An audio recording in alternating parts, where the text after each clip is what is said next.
आजा जी। तो अभी भक्तों का टीका सॉरी शुरू करना। तो फार्मर्स का एक प्रोटेस्ट हो रहा है इंडिया में, और बड़े अच्छे पॉइंट्स है दोनों तरफ के।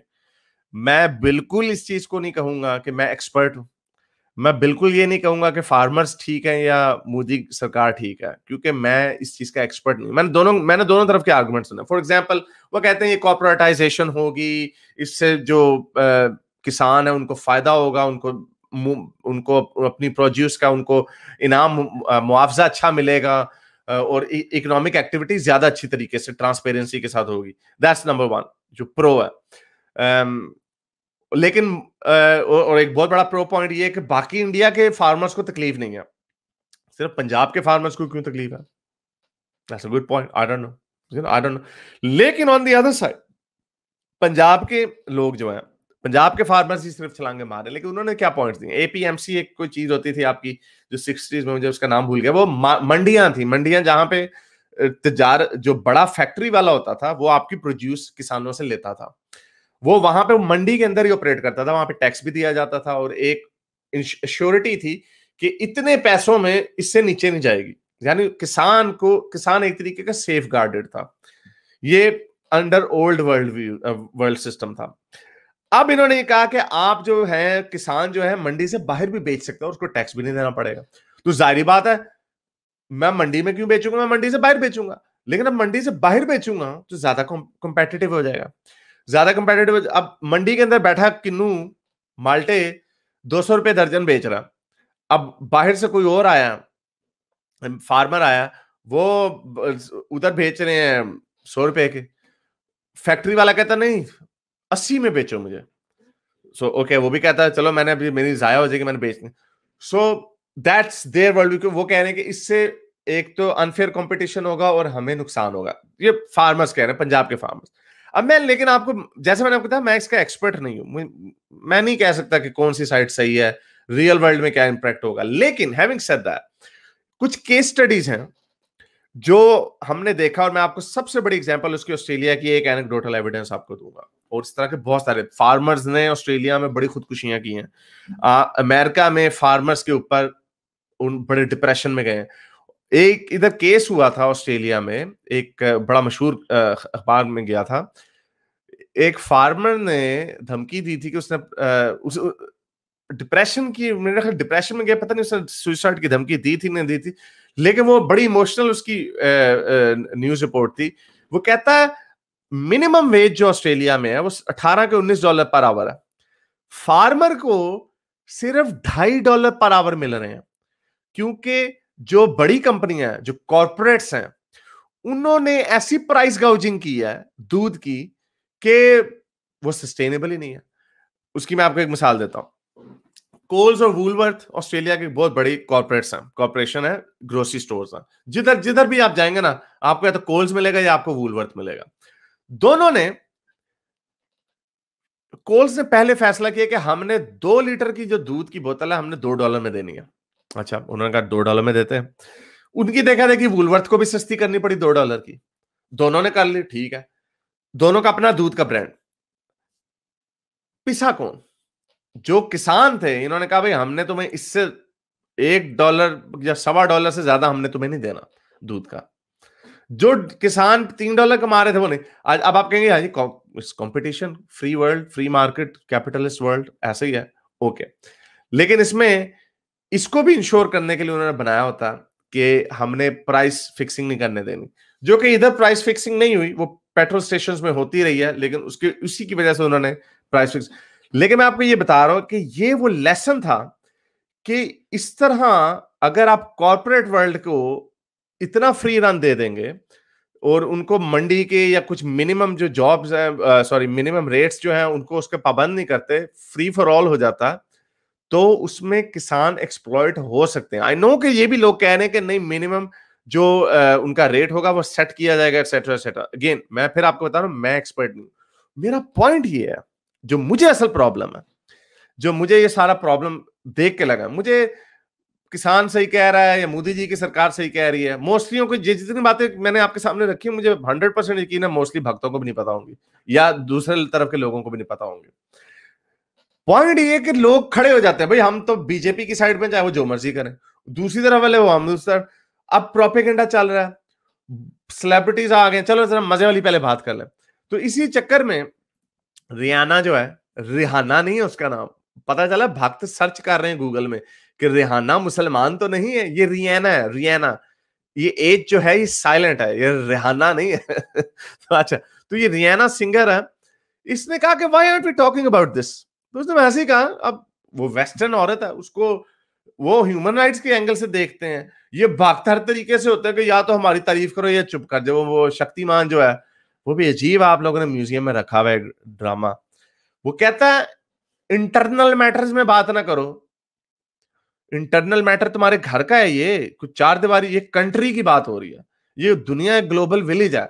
अगर रवांडा में लोग कत्ल होंगे तो उसकी दुनिया बात करेगी, अगर चाइना में लोग मरेंगे उनकी बात दुनिया करेगी, अगर अमेरिका में वो जो कैपिटल हिल पे हमला हुआ पूरी दुनिया ने बात की। ये कोई नहीं है कि तुम हम जो मर्जी अंदर करें, भाई चलो भाड़ में जाओ। अच्छा, तो रियाना ने ये काम किया। तो एक है भक्त, सबसे बड़ी भक्त बॉलीवुड की, उसने कहा भाई कि हम इसलिए बात कर रहे हैं क्योंकि ये फार्मर नहीं, ये आतंकवादी हैं जो भारत के टुकड़े टुकड़े करना चाह रहे हैं ताकि चाइना आके हमारे टूटे हुए देश को खा जाए और कॉलोनी बना ले, जिस तरह यूएसए को बनाया हुआ है। चुप करके बैठ जाओ बेवकूफ औरत, हम अपने देश को नहीं बेचेंगे तुम्हारी तरह, डमीज। ऐसी बैठी ना, आई मीन, हाँ मुझे भी बड़ा गुस्सा आता है, मेरा भी बड़ा दिल कर रहा होता है कभी कभार किसी को पेल दूं। लेकिन इतनी बड़ी सेलिब्रिटी हो के पागल हो जाती है। अब रियाना ने कहा भाई ये क्या है, रियाना ने कहा I don't even know who you are. याद है ये लाइन इसकी। वो जब आता है, वो मेरा ख्याल कैप्टन मार्वल आती है, वो कहती तूने मुझे मारा, के पता नहीं किसे, कौन कहती है, कोई सुपर हीरो आके इसको कहता है तूने मुझे मार दिया, ये कर दिया तूने। तो ये जो है कहता है भाई मुझे तो पता ही नहीं तू है कौन। तो रियाना भी सोची कंगना रनआउट ये क्या चीज है। तो ट्विटर ने एक्शन ले लिया कंगना रनआउट के ऊपर। मैं इनका मजाक नहीं उड़ा रहा, मुझे वाकई प्रोनाउंस नहीं करना आता रनआउट, मेरा ख्याल run out is a cool name. Kangana Ranaut ने को उन्होंने बैन कर दिया, जिसपे मैंने कंगना रनआउट का साथ दिया। मैंने कहा मुझे बड़ा अजीब हैरत हो रही है कि मैं इस औरत को डिफेंड कर रहा हूं, लेकिन इसके पास हर वो हक है कि अपने व्यूज को एक्सप्रेस कर सके, अपनी ओपिनियंस को एक्सप्रेस कर सके। इसने वायलेंस को तो प्रमोट नहीं किया। ये टेक जाइंट्स कब से ये लाइनें इतनी ब्लरी करने लग गए कि जो टेक जाइंट को पसंद आता है, ट्विटर को जो पसंद आता है बैन कर दिया, जो नहीं आता वो नहीं बैन किया। तो किसी ने मुझे भेजा कि ये भक्त है, भक्त। इस भक्त ने लोगों को, यानी इसने वायलेंस की स्पीच की है। तो ये ट्वीट उन्होंने भेजी कि जिस तरह लॉर्ड कृष्णा ने शिशुपाला की 99 मिस्टेक्स माफ कर दी थी, पहले शांति फिर क्रांति, तो अब वक्त आ गया है कि इनके सर उतारें। जय श्री कृष्ण। अब कोई आर्ग्यू कर रहा था कि उसने महावरतन कहा कि इनके सर उतारे। इतने चार्ज्ड अप एनवायरनमेंट में ऐसी लैंग्वेज, यानी मैं भी ये बात नहीं करता कि इनके सर तन से जुदा कर दो, क्योंकि मुझे पता है इसका एक कॉन्टेक्स्ट है। ये जब वो हमारे ऊपर बात करते हो हम भी ये बात नहीं कर सकते। वो नाई जो है शायद इस टोटे को निकाल के लैदा से चढ़ा दे, डजंट मैटर। लेकिन कभी इस तरह की हमने बात नहीं की। और मैं कोई इस लेवल का सेलिब्रिटी नहीं हूं, ये कंगना रनौत तो इतनी बड़ी सेलिब्रिटी है ये।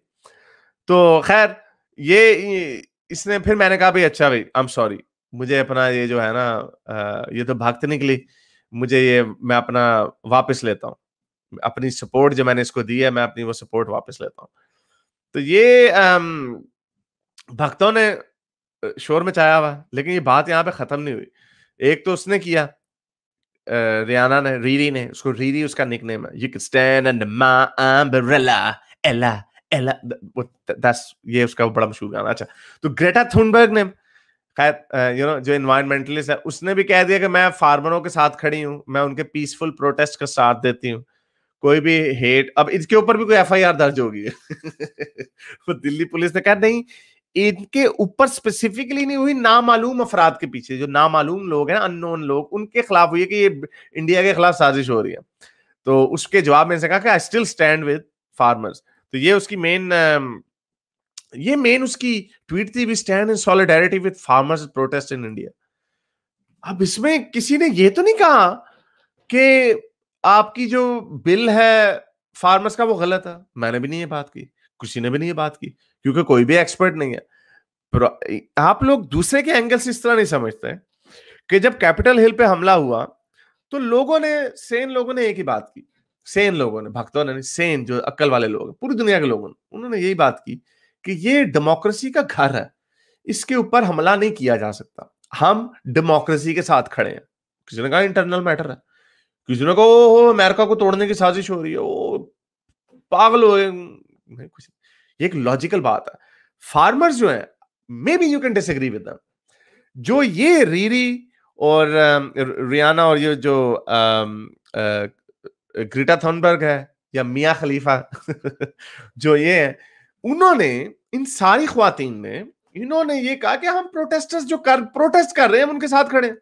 अब प्रोटेस्ट करने में क्या, आई अंडरस्टैंड कि अब इसकी सेंसिबिलिटी होगी, काफी मेरे ख्याल 2 महीने हो गए कि 1 महीना हो गया इस प्रोटेस्ट को चलते हुए, तो उसका सोल्यूशन ये तो नहीं है कि आप अपने बॉलीवुड के सेलिब्रिटियों से, वो मैं देख रहा अक्षय कुमार, सुनील शेट्टी और पता नहीं किन किन ने कॉपी पेस्ट ट्वीट मार दी। कॉपी पेस्ट, भाई तो अपने लफ्ज ही बदल दो, अल्फाज ही आप बदल दें।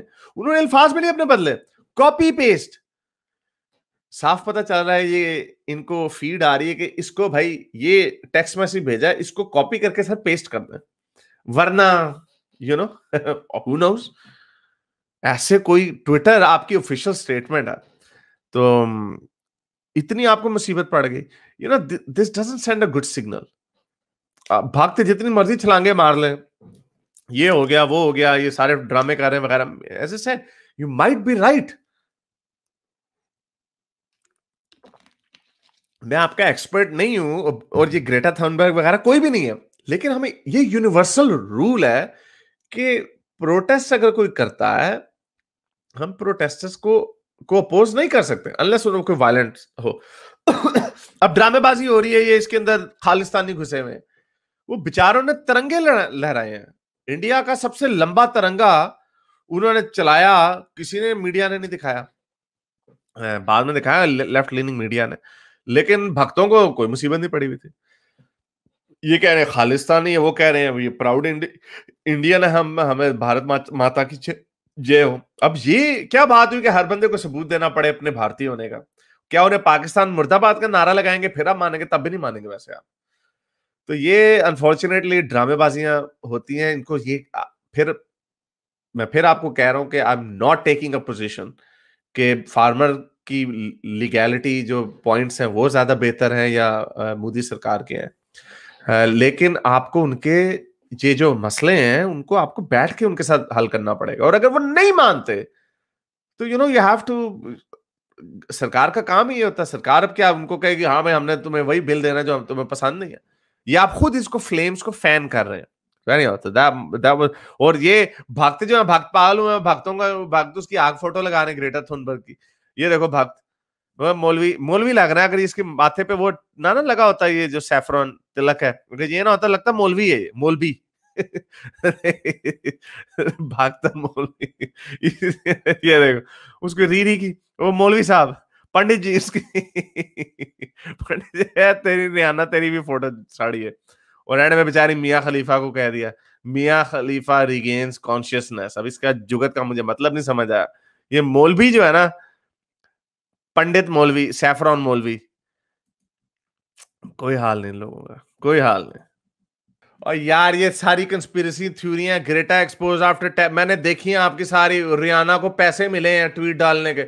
ओ भाई इन्फ्लुएंसर जो होते हैं उनको स्पॉन्सरशिप के पैसे मिलते हैं प्रोडक्ट्स के। इसका आपके पास कोई एविडेंस नहीं है कि उन्होंने इसके पैसे लिए हैं। ये टूल किट की जो ड्रामेबाजी चल रही है उसे खुद चढ़ाया हुआ टूल किट पे अपने इस पे। तो टूल किट को मैंने इतनी डिटेल से नहीं पढ़ा, बट ऑब्वियसली नॉनसेंस, ऐसे टांके जोड़ के लगाते रहते हैं अपनी तरह से भक्त। मेरे इस नेक काम को जारी रखने के लिए मुझे पेपैल या पेट्रियन पे जरूर सपोर्ट कीजिए, ताकि मैं अपना पैगाम ज्यादा से ज्यादा लोगों तक पहुंचा सकूं।